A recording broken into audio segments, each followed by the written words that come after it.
कि अभी अभी समाचार मिला है कि जो स्टालिन का जो एक बेटा है उसका तो नाम उदयनिधि लेने में भी अच्छा नहीं लगता। तो स्टालिन का बेटा स्टालिन द्वितीय समझिए, उसने एक बार फिर से ये कहा है कि सनातन को मिटा देना चाहिए। इस बार उसने विधानसभा में कहा है और उस समय से मेरा मन बहुत दुखी है, क्रोध में है मन। समझ में नहीं आ रहा है कि क्या करें क्या न करें, इस दुष्ट को के साथ क्या बर्ताव किया जाए। வெல்க தமிழ், வாழ்க தமிழ்நாடு, மக்களை பிரிக்கும் சனாதனம் நிச்சயம் ஒழிக்கப்பட வேண்டும். நன்றி, வணக்கம். देखिए, ये जो बार बार ऐसा हो रहा है और तमिलनाडु में हो रहा है और एक ही व्यक्ति कर रहा है। क्या निधि स्टालिन का बेटा है। स्टालिन जब पिछली बार जीता था तो चर्च में जाकर उसने कहा था कि आप लोगों के कारण मैं मुख्यमंत्री बना हूं, मेरी पार्टी की सरकार बनी है। और इस बेटे ने कुछ समय के बाद किसी सभा में जाकर उसने कहा कि सनातन जो है वो तो मलेरिया है, पता नहीं कोरोना है, क्या क्या बीमारी है, और जैसे बीमारियों का उन्मूलन होता है वैसे ही इसको जड़ से मिटा देना चाहिए। अलग अलग लोगों की प्रतिक्रिया आई इस पर और कुछ दिन के बाद सुप्रीम कोर्ट में भी ये मामला गया। सुप्रीम कोर्ट ने ऐसा ही कुछ कहा कि ऐसा नहीं बोलना चाहिए और इतने पर बात खत्म हो गई। और आज देखिए कि आज जो किया है वो उसकी ढिठाई, उसके दुस्साहस का मैं कहता हूं उसकी पराकाष्ठा है। उसने विधानसभा में बात कही और ये जो विधानसभा है उसका संभवतः आज पहला ही दिन होगा जैसा मुझे लगा है। नई सरकार का गठन हुआ है। सरकार जिसके नेतृत्व में बनी है वो जोसेफ है, वो ईसाई है, कैथोलिक ईसाई है। पता नहीं उसका बाप कैसा आदमी है जो ब्राह्मण है, ब्राह्मण था मतलब ब्राह्मण होकर हिंदू द्रोही बना और ईसाई बन गया। कहते हैं माँ उसकी अभी भी हिंदू है। ऐसी हिंदू माँ के होने का क्या क्या प्रयोजन कि बेटा उसका ईसाई हो जाए और हिंदू द्रोही हो जाए। तो उस हिंदू द्रोही जोसेफ के सामने भरी सभा में उदयनिधि ने ये कहा कि सनातन बांटने वाली चीज है और इसको मिटा देना चाहिए। अब मुझे समझ में नहीं आता कि उसके अंदर इतना दुस्साहस कहां से आता है, कैसे वो ये बात बार बार बोल सकता है। पिछली बार वो बोला था और उसके बाद चुनाव प्रचार में ऐसा बताया गया कि कहीं कहीं मंदिर मंदिर भी घूम रहा था वो। तो मुझे लगा कि हो सकता है उसमें कुछ सुधार हो गया हो और अब वो उसको ग्लानि हो रही हो, पश्चाताप हो रहा हो, लेकिन नहीं, वो तो एक नंबर का बदमाश है। और देखिए, हिंदू द्रोही जो होता है वो राष्ट्रद्रोही भी होता है। इस वर्तमान संविधान के अनुसार भी जो हिंदू द्रोही है वो राष्ट्रद्रोही है, क्योंकि किसी समाज को आप भड़का नहीं सके, उसको लेकर वही मनस्यता का वातावरण का निर्माण नहीं कर सके। इससे समाज में दंगा भड़क सकता है, हिंसा हो सकती है। इसलिए यह करना देशद्रोह का अपराध माना जाएगा और इस पर मुकदमा चलना चाहिए था पहले भी, लेकिन ऐसा नहीं हुआ। एनआईए जैसे जो जैसी जांच एजेंसी है उसको इस विषय में जांच करनी चाहिए कि क्या वजह है कि यह व्यक्ति कहता है कि सनातन को मिटा देना चाहिए। इसके पीछे क्या कोई अंतर्राष्ट्रीय षड्यंत्र है, क्या कोई साजिश है, देश तोड़ने का कोई षड्यंत्र है, आदि आदि अनेक प्रकार की आशंकाएं हो सकती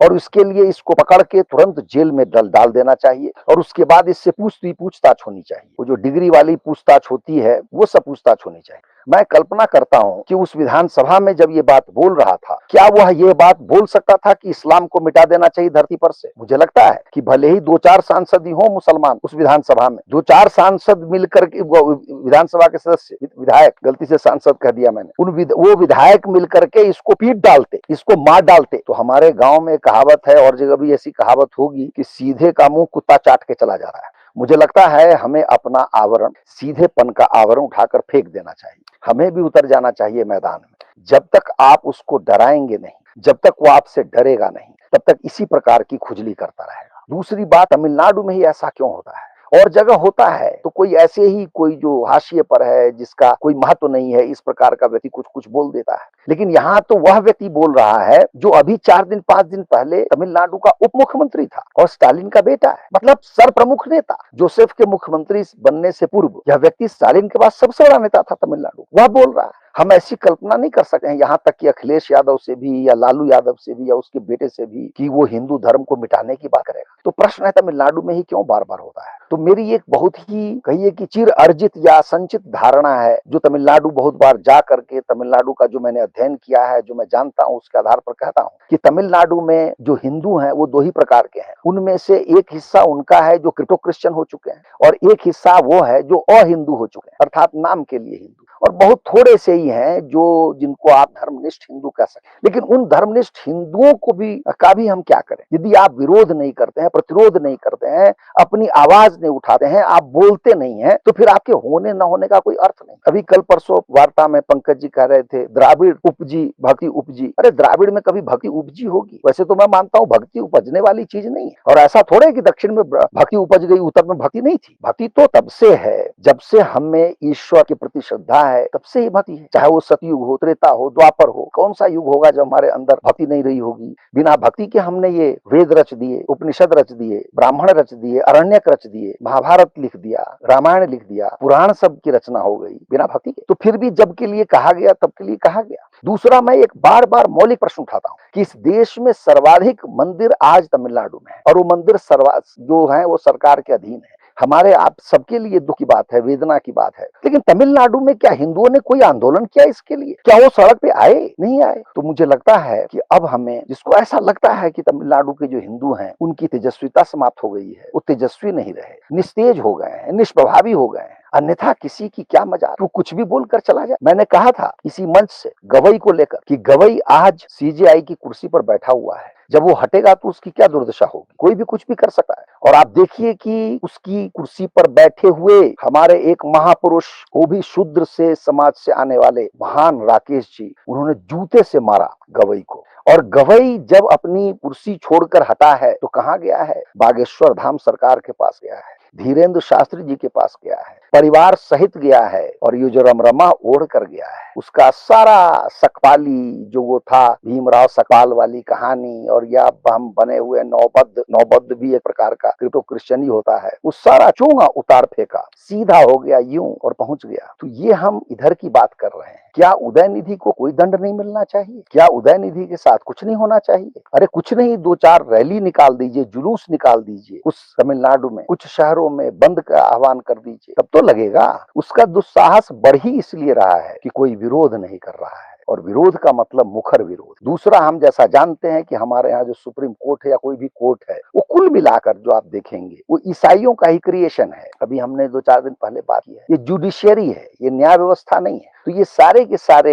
वामपंथी हो सकते हैं, वोक हो सकते हैं, क्रिश्चियन हो सकते हैं, मियाँ हो सकते हैं, लेकिन ये सनातनी नहीं है, हिंदू नहीं। यदि ये कोर्ट हिंदू होते तो तभी दयानिधि को दंड मिल जाना चाहिए था, तभी उसको जेल हो जाती। आप पूरे एक समाज के विरुद्ध विश्व वमन करेंगे और आप चैन से बैठे रह जाएंगे? ऐसा नहीं हो सकता। और हमारा दुर्भाग्य है कि इस देश के प्रधानमंत्री को बोलना चाहिए इस विरोध में, अमित शाह को बोलना चाहिए गृह मंत्री के रूप में, राजनाथ सिंह को बोलना चाहिए रक्षा मंत्री के रूप में। ये सारे यदि बोलना शुरू कर दे तो उसकी हेकड़ी पस्त हो जाएगी। तो आज तो करेला नीम चढ़ा हो गया ना। तमिलनाडु ने आज ये चक्र पूरा कर लिया है। मैं कई दिनों से कह रहा था, अलग अलग यूट्यूब चैनलों पर मैं देख रहा हूं कि अब द्रविड़ समाप्त हो गया, कुछ और हो गया। नहीं, द्रविड़ समाप्त हुआ। वो जो द्रविड़ का जो आंदोलन शुरू किया था, वो रामासामी क्या नाम है उसका, पेरियार ने, तो वो हिंदू द्रोह का था, हिंदुओं को मिटाने का था, हिंदू धर्म को समाप्त करने का था। उसका ये चरम है, उसकी परिणति है कि अब उसको क्रिप्टो क्रिश्चियन नहीं चाहिए, स्टालिन की तरह, उदयनिधि की तरह। अब उसको चाहिए जोसेफ की तरह खांटी क्रिश्चियन, और उसने अपनी सरकार बना ली।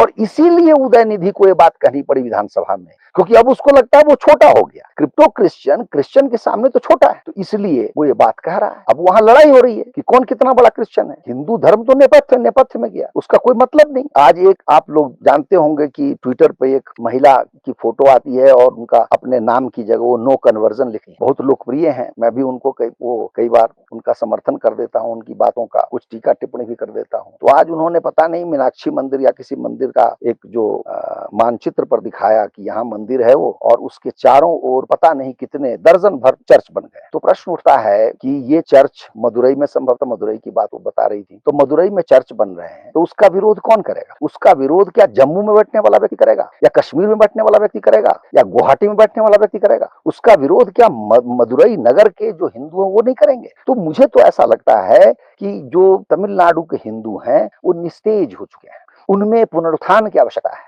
और इसलिए हम लोगों की भूमिका और महत्वपूर्ण हो जाती है, हमें चीख चीख के इसको बताना चाहिए। अन्यथा मैं बताता हूं विधानसभा में बोलने वाले का तो वही विधानसभा में उपाय हो जाना चाहिए। मैं तो दावे के साथ कह रहा हूं कि इस तरह की बात बोलने वाला, ये यहां तक कि जम्मू कश्मीर सरकार में हमारे जम्मू के जितने विधायक हैं वही हिसाब किताब बराबर कर देते। जम्मू कश्मीर की बात मैं कर रहा हूं, दूसरी जगह तो बात छोड़ दीजिए। तो हमें अपने उस अतीत को याद करना पड़ेगा जब हमारे शिवाजी थे, अहिल्याबाई होलकर थी, रानी लक्ष्मीबाई थी, महाराणा प्रताप के अपने धर्म के लिए मर मिटने को तैयार थे। आज वह स्थिति आ गई है, हमें योद्धा बनना पड़ेगा, हमें अपनी वीरता दिखानी पड़ेगी और ऐसा हिसाब करना पड़ेगा कि फिर दूसरा कोई ये क्रिप्टो क्रिश्चियन जो ये स्टालिन की संतान है इस तरह का कोई पैदा ना हो इस भारत भूमि पर। दंड परम आवश्यक है और इसके साथ कोई समझौता नहीं, कोई समझौता नहीं। मैं मानता हूं कि इस मामले में मुसलमान कुछ सीमा तक श्रेष्ठ हैं, क्योंकि आप देखिए जो लव जिहाद आदि की बात होती है ये उल्टा क्यों नहीं होता? क्योंकि मुसलमान या मुसलमान ये जो कन्वर्जन की बात होती है मुसलमान के साथ क्यों नहीं होती? क्यों वो घूम घुमाकर हिंदुओं के पीछे पड़ जाते हैं? क्योंकि इस्लाम में एक प्रकार की कट्टरता है,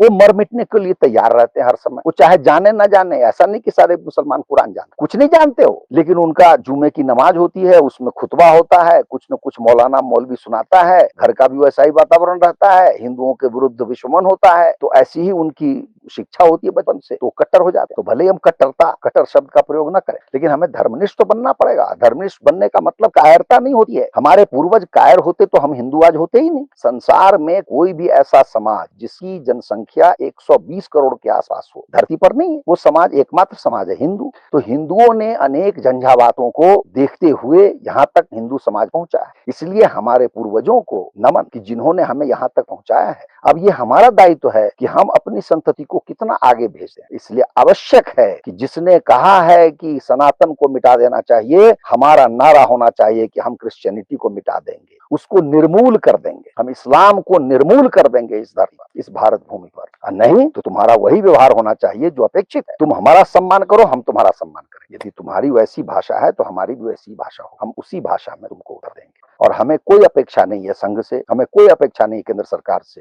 हिंदुओं को जगना पड़ेगा अपने दायित्व बोध के साथ और अपने शत्रुबोध को की धार को तेज करना पड़ेगा। तो मैं यहीं पर रुका हूं, यहीं पर अपनी वाणी को विराम देता हूं। मुझे लगा कि आप लोगों के पास ये संदेश पहुंचना चाहिए। हमारी जो भावना है उसको व्यक्त करना हमारे लिए परम आवश्यक था। अन्यथा हमारे अंदर और जैसे लगता कि वो आंधी तूफान उठ रहा है मन में, तो इसलिए हमने अपनी बातें आपके समक्ष रखी हैं।